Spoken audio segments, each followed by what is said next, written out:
Nanti yang ditunggu manusia terserah apapun yang ditunggu. Kita di sini menunggu Ratu Adil. Yang seberang sana menunggu Mesias. Yang sana nunggu Imam Mahdi. Silahkan.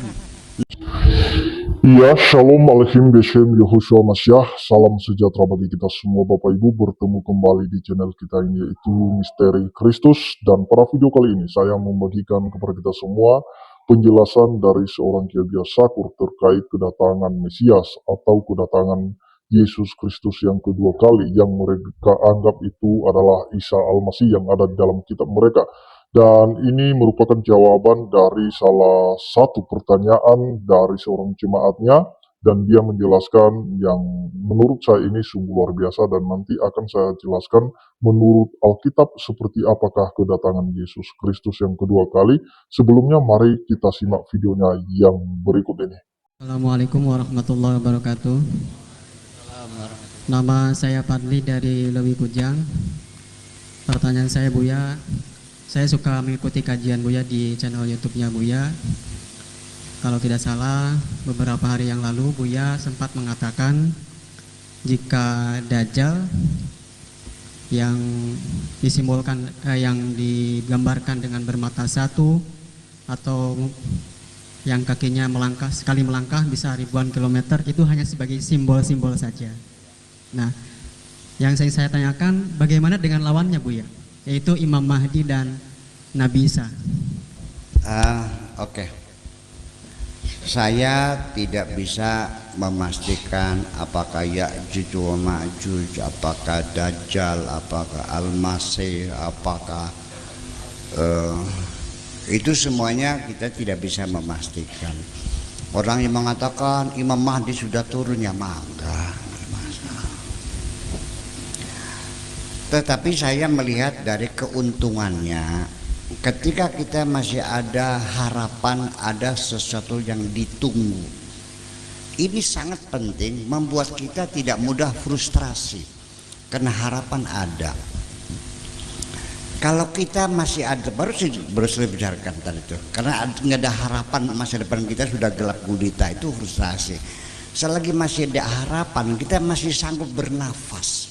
Barangkali besok ada harapan baru, mungkin ada kesempatan baru. Tapi kalau sudah tidak ada harapan, frustrasi. Paling-paling masang bulu nih, ngeras sepur, iya kan? Atau beli tambang. Nah, jadi terlepas nanti terbukti atau tidak terbukti, kita tetap mengatakan wallahu a'lam. Teksnya ada, ya kita percaya. Maknanya apa? Apa salahnya sih kita nggak usah lancang, tinggal bilang saja wallahu a'lam, kan boleh. Alif lam mim wallahu a'lam bimuradihi, boleh. Masa nggak boleh? Masa kita nggak boleh bilang nggak tahu? Itu daripada kita menetapkan atau menafikan, itu menjadi beresiko, wallahu a'lam. Tapi saya hanya melihat dari segi keuntungannya. Nanti yang ditunggu manusia terserah apapun yang ditunggu. Kita di sini menunggu Ratu Adil. Yang seberang sana menunggu Mesias. Yang sana nunggu Imam Mahdi. Silahkan, nunggu bergolat juga boleh. Ya kan gitu. Termasuk kita ada harapan keadilan di hari akhirat, ada pengadilan. Itu minimal orang sekalipun dizalimi apapun, begitu yakin ada yaumul hisab, dia tidak akan putus asa. Nanti suatu ketika ada keadilan. Nah, itu yang penting kan begitu. Bagaimana nanti buktinya pengadilan itu, ya kita ya tetap mengatakan wallahu alam. Karena saya belum pernah masuk kuburan, saya belum pernah masuk surga. Katanya semuanya. Dan juga kalaupun sorga yang sangat banyak diuraikan di dalam Al-Quran, namanya sorga itu lengkap diceritakan dalam Al-Quran. Sampai sekarang saya belum berani menceritakan sorga, apalagi namanya Dajjal dan sebagainya, Ya'juj wa Ma'juj dan sebagainya. Sorga yang diterangkan panjang lebar juga saya tidak berani menerangkan sorga disampaikan seperti sekarang ini. Kenapa? Itu sangat kondisional sekali. Jangan sampai kita secara tekstual menyampaikan apa adanya. Coba bayangkan, kalau saya ceritakan nanti kalau bapak-bapak masuk surga, nanti di surga akan dapat bidadari 40. Apa yang terjadi? Ibu-ibu bapak beramai-ramai berdoa, ya Allah mudah-mudahan suami saya nggak masuk surga. Boro-boro 40 hiji be sakit. Satu aja saya sakit, panasnya bukan lagi 40 lagi. Tambah lagi 40 punya stafnya itu masing 40 punya 70 pengawal. Satu pengawal maju yang tiap tahun banjiran. Apalagi dajjal yang tidak diuraikan, hanya sekali diucapkan. Surga jadi bingung kok, betul enggak? Kalau saya ceritakan nanti orang di surga itu wajahnya putih-putih, wa taswaddu wujuhuhum. Saya ceritakan sama orang Afrika, marah mereka, dasar rasialis loh katanya. Jadi ini wajah neraka gitu. Betul enggak?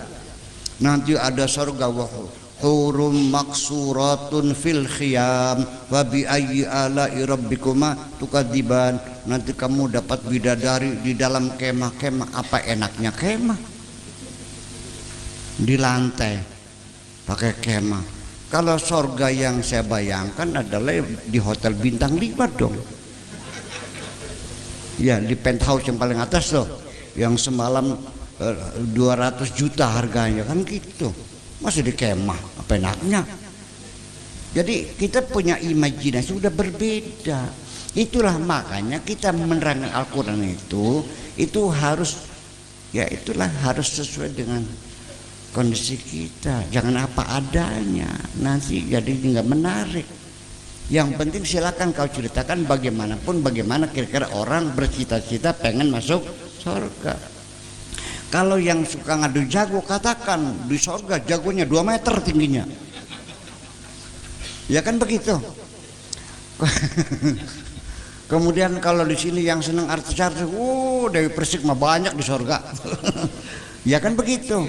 Yang tukang ngadu gaplek banyak, gaplek ada yang dari kaca, dari kertas, ya dari mutiara gapleknya kan begitu. Seperti yang suka main cewek, katakan di sana, wah hostess banyak di sana tuh.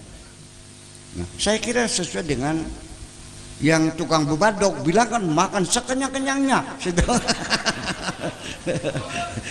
Nah, artinya kita bercerita sesuai kita di kebebasan, jangan terlalu letterlek sekali. Karena bagaimanapun Allah tidak salah mengatakan bidadari di kemah-kemah, karena pada waktu ayat itu turun orang Arab tinggalnya di kemah-kemah, itu aja persoalannya kan. Betul enggak? Kenapa Allah membolehkan cebok pakai batu? Ya karena di Jazirah lebih susah air, masa enggak cebok? Ya pakai seadanya lah, tapi jangan pakai tulang, jangan pakai telepong kan gitu. Pakai batu juga batunya yang betul-betul menyerap. Lalu jangan sampai sekarang boleh nggak pakai tisu? Nggak boleh, karena Nabi nggak pernah pakai tisu. Ya pokok belum ada tisu, gimana lagi? Ya kan begitu. Nah saya kira kita harus cerdasi semacam itu. Jadi agama itu jangan diterangkan persis apa adanya, disesuaikan dengan kemampuan kita berimajinasi, kecerdasan logika kita dan imajinasi kita, sehingga hal itu menjadi menarik. Saya kira begitulah kira-kira. Nah, jadi itu dia videonya Bapak Ibu, kita sudah mendengarkan apa yang sudah disampaikan oleh Kiai Buya Syakur tentang kedatangan Mesias atau Isa Al-Masih yang mereka anggap itu Yesus di akhir zaman. Mari kita akan membahas dari persepsi Alkitab. Kedatangan Yesus yang kedua pastilah bukan suatu rahasia, tetapi akan dilihat dan didengar oleh semua orang yang hidup di bumi. Tuhan Yesus telah memperingatkan kita semua dalam Matius 24 ayat 23 sampai 26. Di dalam ayat 24 dan juga 23, pada waktu itu jika orang berkata kepada kamu, lihat Mesias ada di sini atau Mesias ada di sana, jangan kamu percaya. Sebab Mesias palsu dan nabi-nabi palsu akan muncul dan mereka akan mengadakan tanda-tanda yang dahsyat dan mukjizat sehingga sekiranya mungkin mereka menyesatkan orang-orang pilihan juga. Di ayat 25, camkanlah, aku sudah mengatakannya terlebih dahulu kepadamu. Jadi apabila orang berkata kepadamu, lihat ia ada di padang gurun, janganlah kamu pergi ke situ, atau lihat ia ada di dalam bilik, janganlah kamu percaya. Juga dalam Lukas 17 ayat 23 ia mengatakan demikian, dan orang akan berkata kepada kamu, lihat ia ada di sana, lihat ia ada di sini, jangan kamu pergi ke situ, jangan kamu ikut.